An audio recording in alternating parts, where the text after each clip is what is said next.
sense. Yeah, good morning. Good morning. Dr. Stein prepared today's share, but he's letting me give it. Just don't feel bad about giving the share. It's just like a which Rav had the share and ended up having to go and relearn it from his Talmud. Yeah, and that's Zion, yeah. It was. So if you have any questions, fragment. Yeah. Any questions, go to Dr. Stein today. Okay, we're going to start Boy Rava on Zion Amid Beis. It's about 9 lines down from the top. 1, 2, 3, 9 lines down from the top. Do we think Hashem we're able to learn Torah every day? Amen. It's most of our learning. We should have the Beis Hamikdash.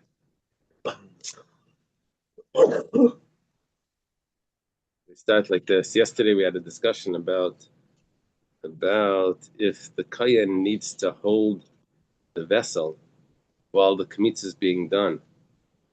Remember, we learned about when it came to the taking off of the lechem apanim, or the putting the bread on. We didn't say that you have to have a Kayan holding it, right? You have to have the Kayan holding the shulchan when he puts takes the bread off, or the bezichan off, or whatever. Okay. Oy Rava. Rava has a question. Kiddush kaimitz mai. There's a second part to the kmitza of the korban mincha. You have to put your fingers into the batter and take a scoop out. That's the first part. And then you close your fingers on it. Then you have to put it into a vessel. That's called kiddush bekeli. So when it came to the kaimitz itself, we learned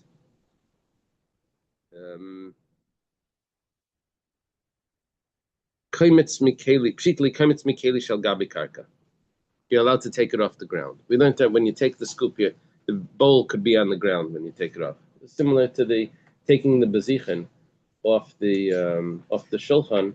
That when you take the bezichan off the spoons of frankincense off the table was allowed to be on the ground. You didn't have to have kainim holding the table while he took it off.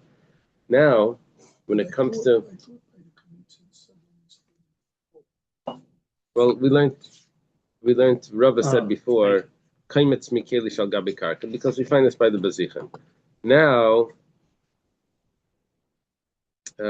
the question is, what about the kiddush kaimitz? What about putting the kaimitz into the vessel? Does that need to be being held or not? What's it? Do we learn it from the mincha? And now when it says mincha, means do we learn it from the kmitza? That just like the kmitza, the scoop was allowed to be on the ground, so putting the kaimitz into the second bowl could also be on the ground. Midam yalfinala, or maybe we learn it from the blood. Now, midam means the kabbalah sadam. See, what happens is there's 4 parts to every korban, 4 processes, 4 steps to every korban. There's also 4 steps to every mincha. So let's take a look over here. Rashi says the shchita corresponds to the kmitza. Slaughtering of the animal corresponds to the scoop. The kabbalah sadam, receiving the blood, corresponds to kiddush kaimitz, putting the kaimitz into a vessel. Halacha is halacha, walking it up to the altar, the blood up to the altar, or walking the kaimitz up to the altar is halacha. That's the same. And then there's haktara. There's burning it on the altar. You burn. There's the it should be Keneged Zrika. The Haktara should be Keneged Zrika. Just 1 second. Yeah, Haktara, the burning it on the altar of the kaimitz corresponds to the sprinkling of the blood on the altar. So there's 4 parts. Now the question is, when it came to the dam, receiving the blood, that corresponds to putting the kaimitz into the vessel. Receiving the blood had to be done with the kayan holding the vessel. You couldn't receive putting the vessel on the floor and letting the blood drip into it. That wasn't good. So maybe we should learn also the kiddush kaimitz has to go into a vessel, just like the kabbalah has to go into a vessel that's being held, just like the Kabbalah Stam has to go into a vessel that's being held. Okay. You get the question? What do we compare putting the kaimets into a vessel? What do we compare it to? We compare it to Kmitza, we compare it to Kabbalah Sadam. So that's Rabba's question. Hadar Pashte. Then Rabbi answered the question. He says, Midam Yalfin Allah, we learn it from the blood. Kabbalah Sadam, which means it needs to be held. Yamar Rabba Hachi. Did Rabba really say this? That if you compare it to the Kabbalah Sadam, Va'itmar, but we have a statement that goes like this. Kaimet Shachalku B'Shnei Kalim. The Kmitza, instead of being put into one vessel, it was divided. Half went into one vessel, half went into another vessel. Rav Nachman Amar Ein Kaddish. Rav Nachman says that doesn't consecrate it. And Rav Amar Kaddish. Rava says that it does consecrate it. It's fine. The Kmitza was done whole. The Kmitza was done perfectly. The question is, when it came to putting it into the vessel, you divided it up. Now, the question is, Rava says that it's Kaddish. Vimisa, Rava would say that we learn from the Dam. If you say that it's really Kaddish, learn from the Dam. And if we can learn from the Dam, that's what Rava was saying, that we learned from the Dam when it came to holding the vessel. When it comes to Kiddush B'Keli, so Leilaf Midam, why don't we learn from the blood? Now, the Gemara is going to explain that by the blood, you have to have the Kedei Hazah. You have to have the amount of blood in the vessel that's significant enough that you should be able to sprinkle the blood. If it's less than that, it doesn't count. Now, we learned that you can collect the blood in two vessels. That was exceptional. We've learned that in the past. However, that's only if each one of those had a significant amount that you could do the sprinkling, whatever application that was needed. Let's say we're dealing with the karbanas of Se'irim Anisrafim, Param Anisrafim. These are sacrifices that the blood needs to be applied 7 times inside the sanctuary.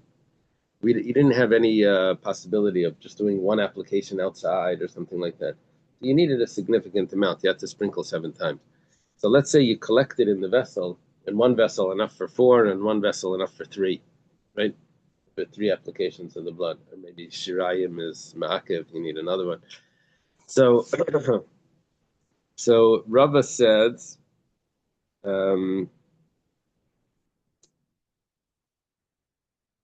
that Kaimet Shechalka B'Shnei Kalim, he says is Kaddish. He says that's fine. But 1 second. Rava also says that we learn from Dam. And by Dam it's not fine. So why does he say when it comes to the holding it, that you need to learn from the blood and the vessel needs to be held by a Kayan when it's being put in, when the Kiddush Kaimetz is being put in the vessel, be held.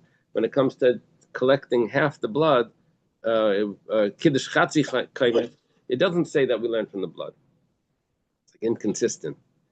So the Gemara says, Hadabei Rava Mehi. Rava retracted from that. Which one did he retract from? He says that it's not going to be Kaddish if you don't have the whole kaimetz in one vessel. You need the whole kaimetz in one vessel, just like by the Dam, you need to have the right amount in one vessel to be able to sprinkle the blood. All good? All good? Rava retracts from the problem, and so we're back to the solution. Everything is all set. We are going to learn from the Dam, and you need to hold it, and you need to have the significant amount, the right amount, all in one vessel. The Dam, and where do you get this from? How do you know that when you're receiving the blood of the animal, you need to have enough in one vessel? You can't have half the blood in one vessel, half in another vessel. Tani Rav Techlifa ben Shaul, Rav Techlifa, Rav Techlifa ben Shaul says, Kiddush pachas miktei azah b'klei pachas miktei azah b'klei like Kiddush. When it came to the water of the paraduma, the ashes of the paraduma, you had to have, you put the water in, then you put the ashes on top, and you had to have enough to sprinkle in each of those vessels. Let's say you did only, you see, the sprinkling went with, you took the tips of the stalks of grass, of Azav, and you dipped it into the water and you would sprinkle with that, right? You would sprinkle the hyssop. So if it wasn't deep enough that you should be able to dip it in, then that wouldn't be significant. So if you have less than that in one cup and less than that amount in another cup, it wasn't satisfactory. So we learned from there that you need to have enough to sprinkle for the dam as well. When it comes to the sprinkling of blood, just like when it comes to the sprinkling of that water, you need to have enough in each vessel. So too, when it comes to sprinkling of the blood, it needs to be enough in each vessel. So 1 second, we're not finished yet. Vibaylu, bedam mai. So far, we only know about the sprinkling of the water of the paraduma. What the yeshiva asked the question: what's going to be with the blood? Gemara says, do we say that when it came to the paraduma, that's a unique halacha? We call that a halacha l'meshem misinai, that you need to have enough water with ashes in each vessel to be able to sprinkle. Otherwise, it's considered nothing. But that halacha is specific to the paraduma, and you can't learn that to anywhere else. That's very specific. Or maybe, what's the reason over there by the water of the paraduma? The ashes of the paraduma, it says you have to dip in the water. So hachanami, v'tavel b'mayim. V'tavel b'dam. But it also says v'tavel. You have to be able to dip. So do we say that we compare the blood, or do we say not?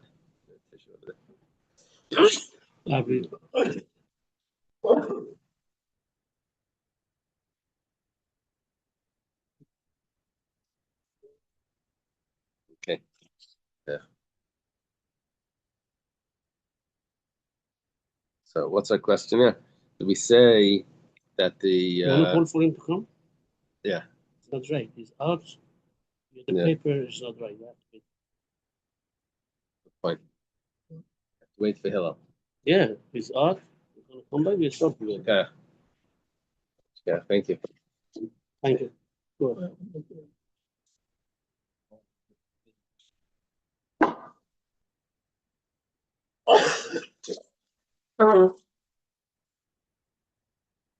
Okay.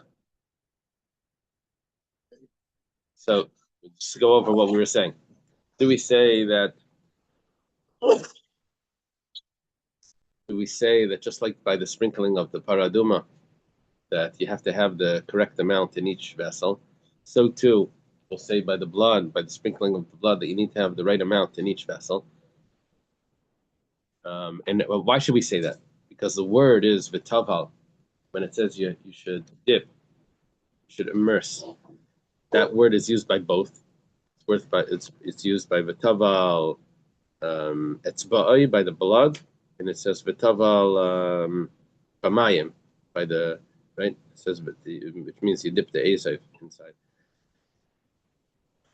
Or do we say that that's a specific halacha to the paraduma because it's halacha l'meshem misinai and we don't learn from there? Okay. The Gemara says the itmar, and we have a statement. Am Rav Zrika Amar Rabbi Lazar, af bedam lekiddush. The Rabbi Lazar says that the same thing that applies to the paraduma applies to the blood, that you have to have the right amount. And V'amar Rava, Tanya Namihachi, and Rava adds to what Rabbi Lazar says. He says we have a brisa. It says v'taval v'lei maspig. It says v'taval. It says that you dip your finger into the blood, but you don't wipe the finger before you sprinkle. You have to dip it, immerse it. You can't get the blood off the side of the vessel. You have to dip your finger inside. It has to be actually the tip of the finger has to be dipped into the blood before the sprinkling. Then it says in the pasuk bedam, bedam shir tvila miikari, that you need to have the right amount of blood originally in the vessel. Min hadam, it also says in the pasuk min hadam. We're learning from each word in this pasuk. It says min hadam shebinyan. The Gemara is going to explain what that means, min hadam shebinyan, in a moment. Now, the Gemara says v'tzrich l'michtav v'taval, v'tzrich l'michtav adam. It needs to write all of these words. First, it needs to say v'taval. It needs to say also v'dam. Dikas rachmana v'taval.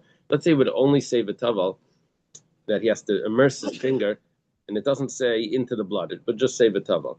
So hava min afagav l'kibel shir tfilis, which is 7 times. I could have thought that maybe it says v'taval that he has to dip his finger in, but it doesn't say in how much blood.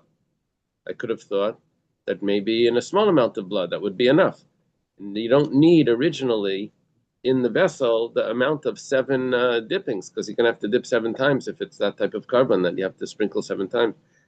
So it only says v'taval, you should immerse. Comes along bedam to tell me. I have to read but you can skip the parentheses, but it says even though you didn't have enough blood originally to have all 7, so therefore I would have thought that that's good. So it says bedam that no, you need to have all the blood that's going to be sprinkled all there originally. Because Rahman Bedam, if the pasuk would say you have to sprinkle it, you have to dip it into the blood, it would mention the blood, but it didn't say dip it in.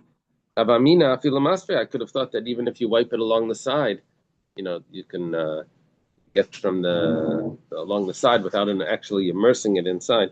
You can get a little blood on the side from the side of the vessel.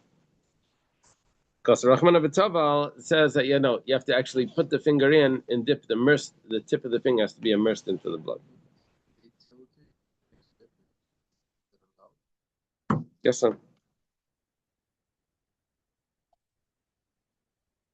I think the general rule was that they had cups that didn't have flat bottoms, so tilting it wouldn't help. When you tilt it when you have a flat bottom, but in the Beis Hamikdash, the cups they had pointy bottom, cone. They were all cone shaped. So you didn't have to tilt that. That was collected on the mount. The reason why they had that, the Gemara Pesachim says, because they didn't want anyone to put it down. How much blood should be? Well, it was just enough. Yeah, they have to be able like this. Yeah, they have to be able to dip 7 times, and there would still be enough. So, good. I don't think they were worried about how much blood. There was always enough blood to. We're talking about where he lost it. He didn't catch it. He caught only a little bit. He put it into this vessel, that vessel. I don't know what's going on over here. But whatever the case is, you need to have enough blood there originally. We're learning from this that he should be able to do all 7 sprinklings all from this. He shouldn't have to go back to another one to get the rest of it. So, and then it says, Min Adam Shebe'inyan Lemutimai. What are you talking about, Min Adam Shebe'inyan? From the blood of this concept. What are you talking about? Amarava Lemu'ute Shirayim Shebe'etzba. This is coming to exclude that you can't use what's left over on the finger to sprinkle again. You have to dip it again for each sprinkling. You have to clean it or just dip it back? You have to clean it also. Clean it, dip it in again, and sprinkle again. Messiah Leila Rabbalazar. This is a support for Rabbalazar. It says that what's left over on the finger is actually invalid. Okay. The main point over here from all of this was that we were looking for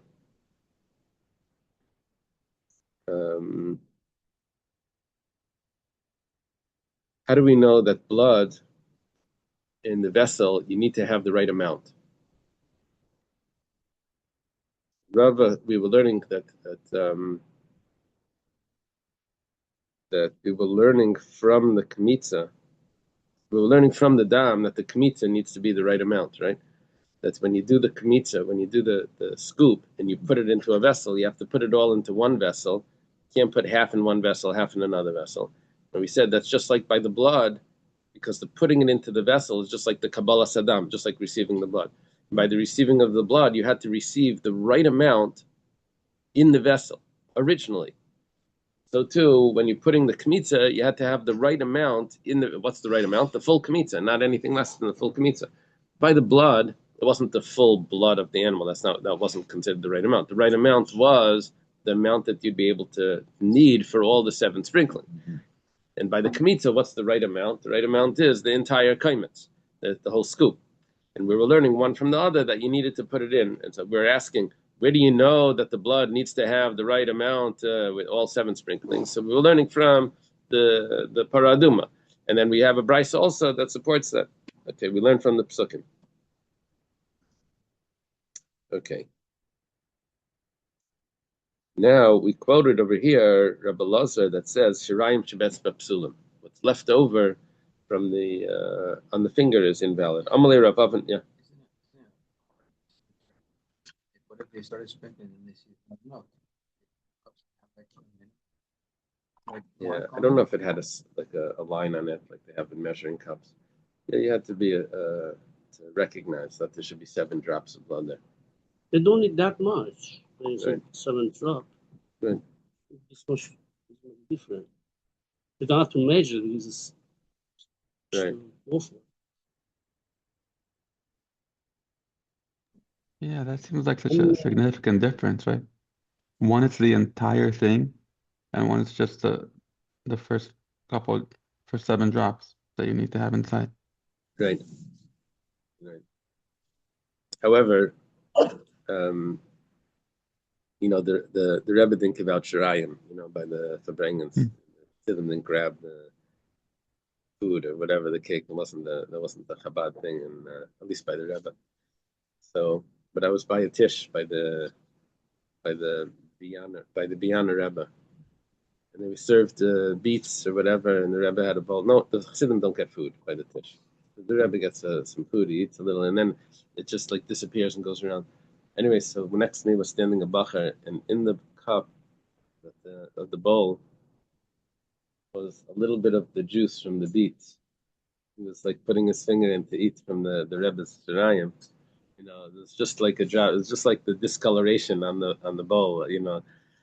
So when there's a few thousand people there and everyone wants the Shirayim, so you get those little drops. So exactly how it worked by the Beis Hamikdash with the blood, I'm not sure exactly if they had a similar thing, but every little drop counted.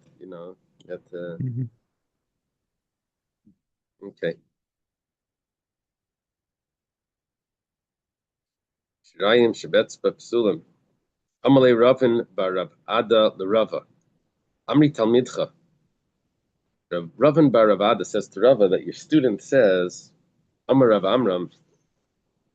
I don't know if your student is Rav Amram or your students say that Rav Amram says. What does it say? In the name of Rav Amram. Your students say in the name of Rav Amram Tanya that the Brisa says, Hayam Mazeh v'nitze hazah miyadai.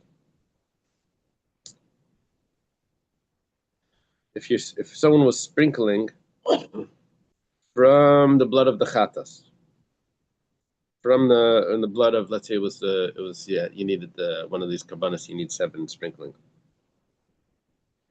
and we're talking about now where it's going to get on his clothing. We said if it gets on the clothing, remember we had a whole halacha of that it needs to be washed, it needs to be laundered in the azara itself. Special halachas about laundering the garments that the blood gets on. So he's about to sprinkle. If it gets on his clothing before the sprinkling, then Tom Kibbutz. Then he has to do the laundry in that special halacha, right? In the azara. Misha but if it's after he did the sprinkling, ain't Tom Kibbutz. Knows the blood that's already been sprinkled is already used. Doesn't have the same significance, so that he should have to launder the clothing. It's already used. It's already done. It's like an empty battery. Ain't Tom Kibbutz. My love, is it not? What does it mean before the sprinkling, after the sprinkling? He has to sprinkle 7 times. So probably what it means is that he had to sprinkle all 7 times. So he dips his finger in and he sprinkles 7 times. So anywhere before he finishes all 7, so then it's going to require laundering. And anywhere if it's Misha Gamar Azasai and after all the 7 sprinklings, so that's when it doesn't require. But Shema Mina, but whatever the case is, we see from this the Shirayim Shebetz B'Ksherim. How was he doing the 7 sprinklings? He dipped his finger in and he sprinkled 7 times. And he has 7 times to 7 sprinklings. Anywhere within those 7 sprinklings, without re-dipping his finger, that's what it looks like. Without re-dipping his finger inside, if it gets on the clothing, he's going to have to launder it inside, which seems to tell me, is all an assumption, which seems to tell me that you're allowed to use the remnants of the blood that's on the finger without re-dipping it inside to do the sprinkling. Gemara says no. Actually, no, it doesn't mean when it finishes all 7 sprinkling. It doesn't mean that. It means before the sprinkling of each dipping from his finger, before he sprinkles it out, he moves his hand and it drops on his shirt, on the garment. He has to do the laundry, but not that he's going to sprinkle 7 times with one dipping, and that's going to be kosher. Ton kibus. But after he does that sprinkling, even from that one dipping, he does the sprinkling. What's left on his finger does not require laundering. Abaya. Abaya is a question. Gomer milahazais. After he's finished doing the sprinkling,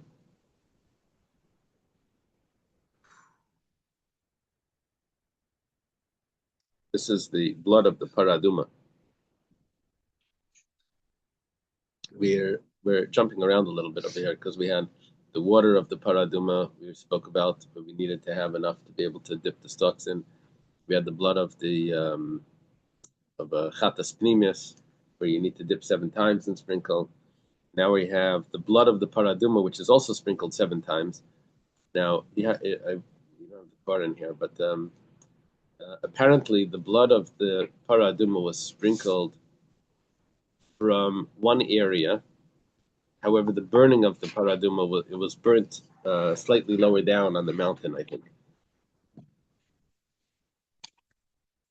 I just want to see if they have a shikayach.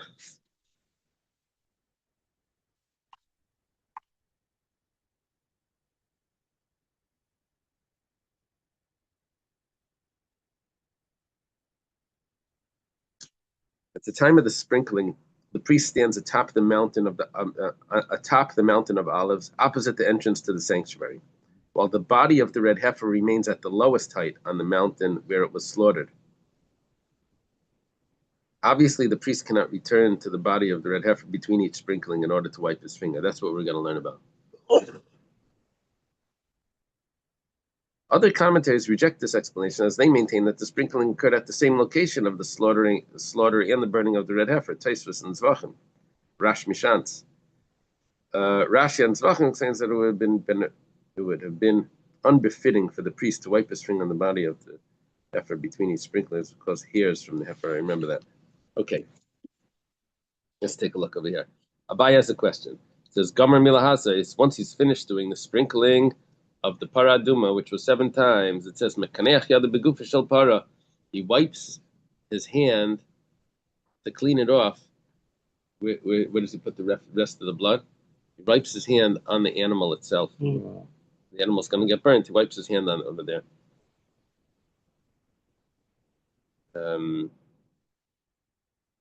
Today they use napkins. Yes, you don't have it. I think in the olden days they used the tablecloth, which today you would say, "Oh, that's very disrespectful." Wipe your hands on wiping his hand on the thing.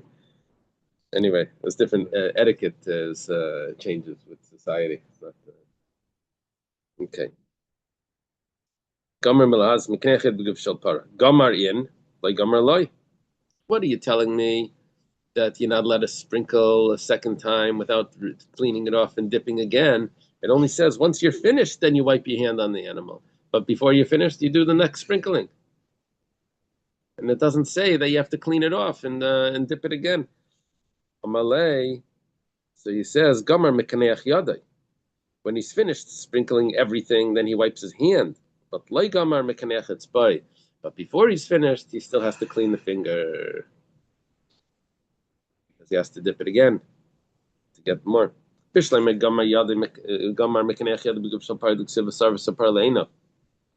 get what's going on. That at the end of all the sprinkling, he goes and he wipes his hand on the para. Now, where was the para? We just learned from the commentary on the Koran. In the note, we said that that he has to walk down the mountain. He walks down the mountain where the para was being burnt. And he wipes his hand on the para. So,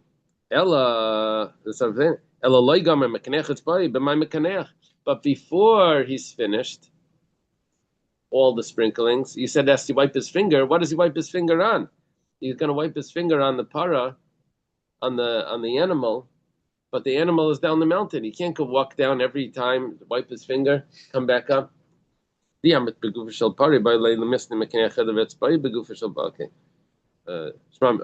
Abaya answers Bisfas Mizrak. There's a parenthesis here that apparently is taken out.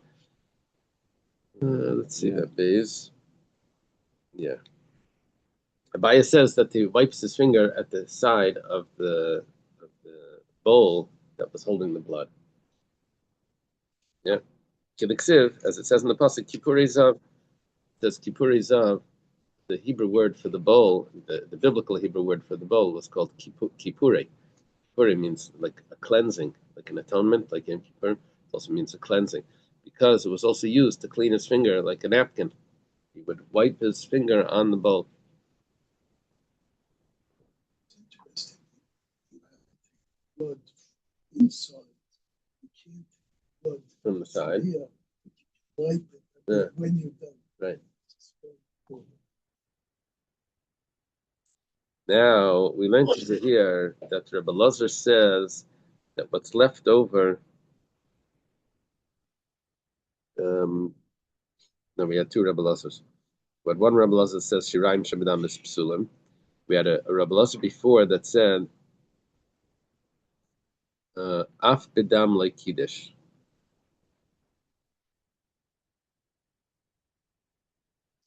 That's when you, we had three Rebbe Lazars.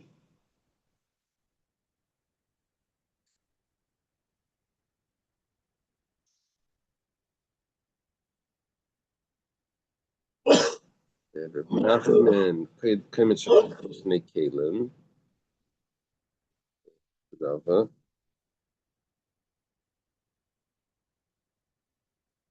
Okay, so the Rebbe Lazar that said before that if you don't have all the blood in the vessel for all of the sprinklings, it's not acceptable. You need to have all the blood in one vessel. You can't have the blood in two different vessels. Gemara says, "Ami Amar Rebbe Lazar Hachi." Does Rebbe Lazar really say this, that you need to have all the blood in one vessel? But we have a statement, Chaviti Kain Gadol. When it comes to the carbon mincha that the Kain Gadol would bring every day, the Kain Gadol was called Chavite Kain Gadol. It was called Chavite because it was brought in a machavas. It was brought in a flat pan. He would bring an omer every day. Machtzisa b'boker, machtzisa be'erev. Half of it was brought in the morning, half of it was brought in the afternoon. Rabbi Yochanan Amar, Eina kedusha lachatzayim. He says, if he only puts, when he does this mixture, when he does the batter, when he's making this, so he has to make the whole thing.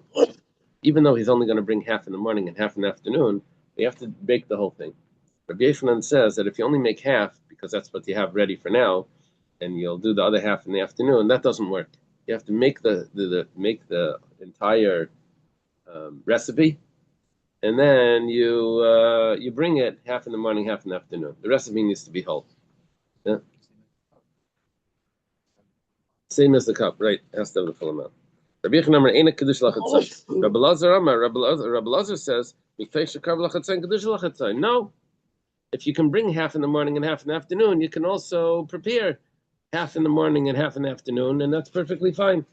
So now, question is, Bimisa, and if Rebbe Lazar was the opinion that held that by the blood you can't have half the blood, you need to have all the blood. Leilef midam. Why doesn't Rebbe Lazar learn from the blood? They would learn from the blood that you need to have everything, all in one shot. You need to have everything there at the beginning. The dam, he said, wasn't acceptable to have half the blood that you need for sprinkling. So too by the mincha, it shouldn't be acceptable to have half the mincha that you're going to need. Jewish, right?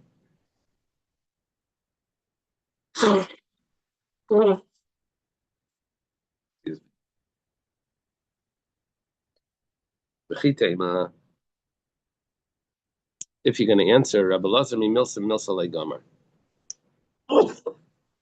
Rabbi Lazar, he doesn't do comparisons. He learns exactly what he learns, and this is what he holds over here, and that's what he holds over there. Where you have to be able to contrast as well as compare, right? We're saying, we found over here this, so the same thing should be there. No, he doesn't do the comparisons. He says that's halach over here, that's halach over there. We're not comparing the carbon mincha to blood. Maybe our question was that we should do comparisons. Maybe Rabbi Elazar doesn't do that.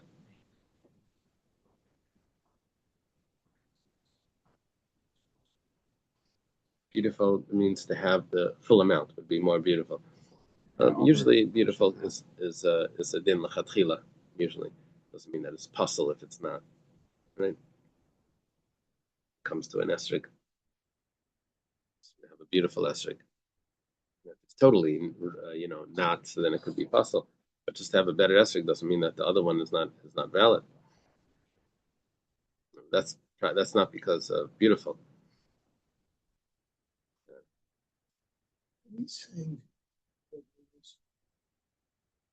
We're not saying that Rabbi Elazar doesn't holding him constantly. No, Rabbi Elazar, maybe Smith. So he's always out there. When we're saying this, if one is right, is that in the case of Menachos, he feels everything is specific. Right. Right. Yeah. In fact, the sign is saying that specifically, Rabbi Elazar is saying by Menachos you can't learn one thing from another because everything is specific. Right.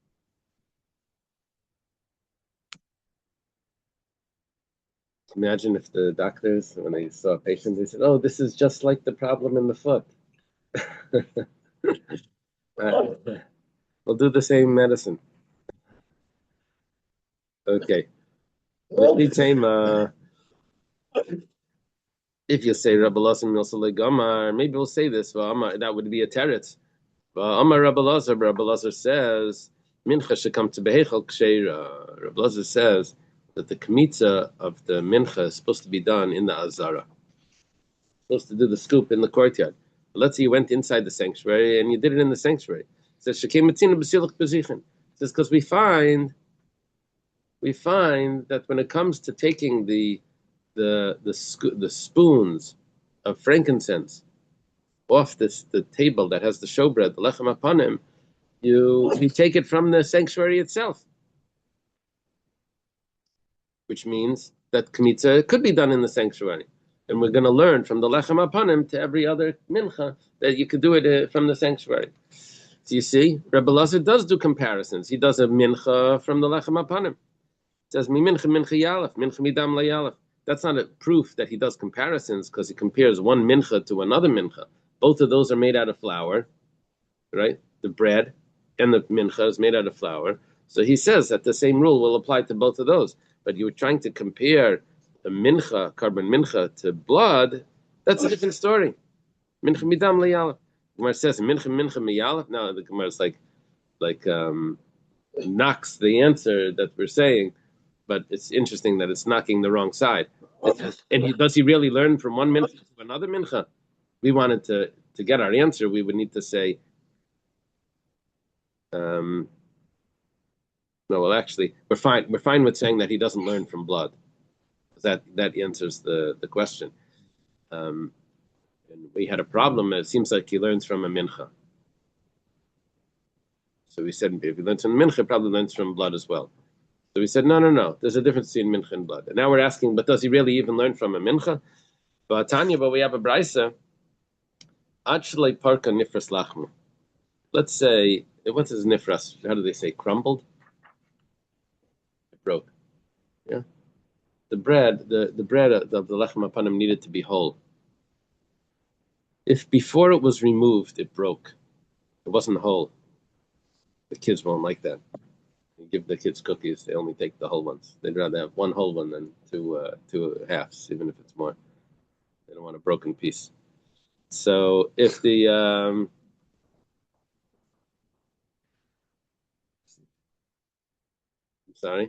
fussy. They're fussy. So it turns out that that's how it is also in the Beis Hamikdash. Maybe that's where they get it from. It says if before they remove the bread, the bread broke. So it says halechem pasal. The bread is pasal. What does it mean it's pasal?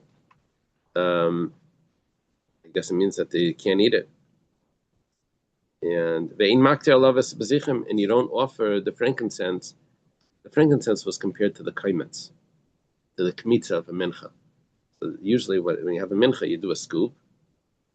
The scoop gets burnt on the altar, and the rest, the remnant of it, the shirayim, is eaten by the kayanim.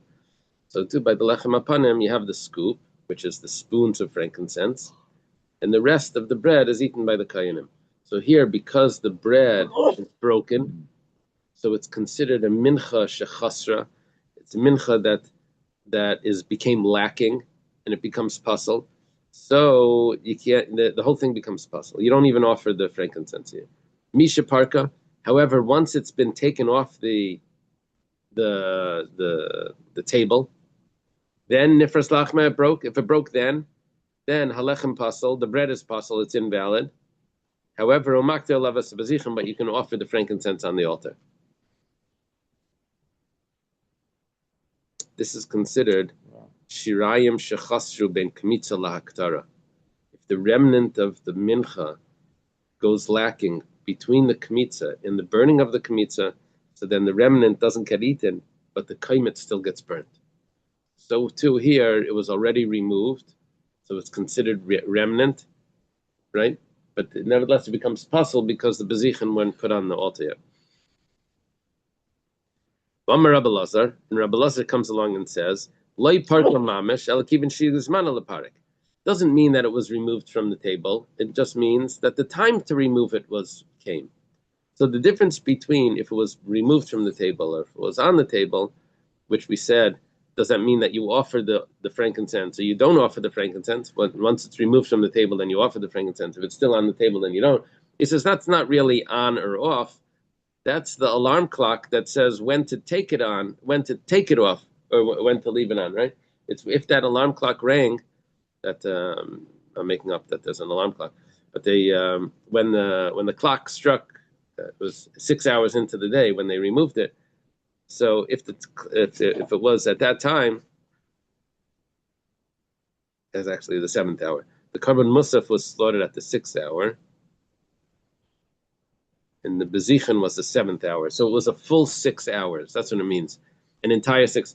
The 7th hour means that 6 hours had passed. It's 12 o'clock. If the day is gets light at 6 and gets dark at 6, 12 o'clock would be a full 6 hours, right? So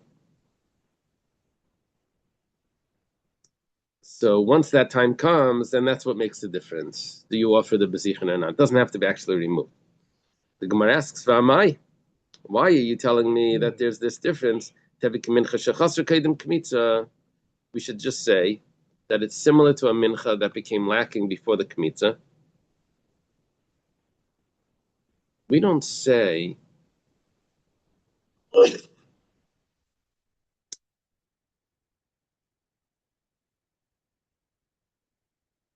We don't say by a karban mincha before the kmitza is done that it's as if the kmitza has been done already. And we say, what's the rule? If mincha shechaser kaidem kmitza, then you don't even bring the kaimetz. If you do the kmitza, you don't bring it. If it became lacking beforehand. Here we're saying that it became lacking before it was removed, and nevertheless we're saying that you can still offer the bezichen. So we're seeing now that there's a discrepancy. We don't do a comparison between one mincha and another mincha. Which mincha? Between the lechem apanim. Gemara says halei kasha. That comparison is already different even before you started, because mincha leibarer breira kaimetz today. By a karban mincha, you didn't already have defined what's going to be the kaimetz. You just stick your finger in the batter, and you take out a scoop from anywhere over there. You don't, maybe where there's a lot of oil or whatever it is, but you don't have defined what it is. It's not already scooped. It's not pre-portioned. Bar breira kaimetz today. By the lechem apanim, once the time comes, you already have pre-portioned what the kaimetz is going to be. How is it pre-portioned? because you have the spoons of the frankincense that are already set aside, the designated, that's going to be the kaimetz. So over here, it's as if it's already been removed, so that's why you can still offer it, because it's pre-portioned.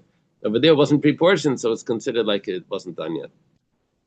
So therefore, kiven goes manalafara command the parkidame. So that's why we can say that, in other words, it's not that we don't compare one mincha to another mincha. We could compare one mincha to another mincha. But over here, the comparison isn't perfect because by the lechem apanim it was pre-portioned. Elamayata, if that's the case, devik shiraim shechasr ben kmitza la'aktara, they makdirin kaimetz aleim.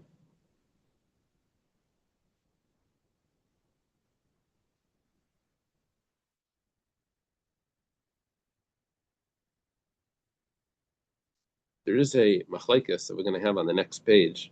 Dr. Stein is going to teach it. That's just Hashem. He asked, though, if his voice isn't back, that someone else could prepare for tomorrow. Tomorrow, Thursday, and Friday. That's a lot of preparation for someone who doesn't know if he's going to do it. One person can take third, one Thursday. I'm going to try my best. Okay. How is the second person? Yeah. Well, approximately. So, anyway, it goes like this. There's a machlekes about mincha shechasra. If there's a carbon mincha that it becomes lacking, something falls out of the bowl before the kmitza was actually burnt. The kmitza was done, but it wasn't put on the altar. So there's one opinion that holds that you can't offer the kaimet because it's too late. So we're asking, so why over here are you going to put the bazichin onto the altar? Are you going to burn the bazichin? You're going to burn the spoons of frankincense on the altar? 1 second. You can't do that. There's an opinion that holds that if it broke, the bread broke, right? The opinion that holds that if the mincha is lacking between the kaimetz and the aktara, that you don't offer the kaimet. It says la puktayin, isn't that a machlekes? That's not a problem. He holds like the other opinion. Easy. I don't hold by that eruv, right?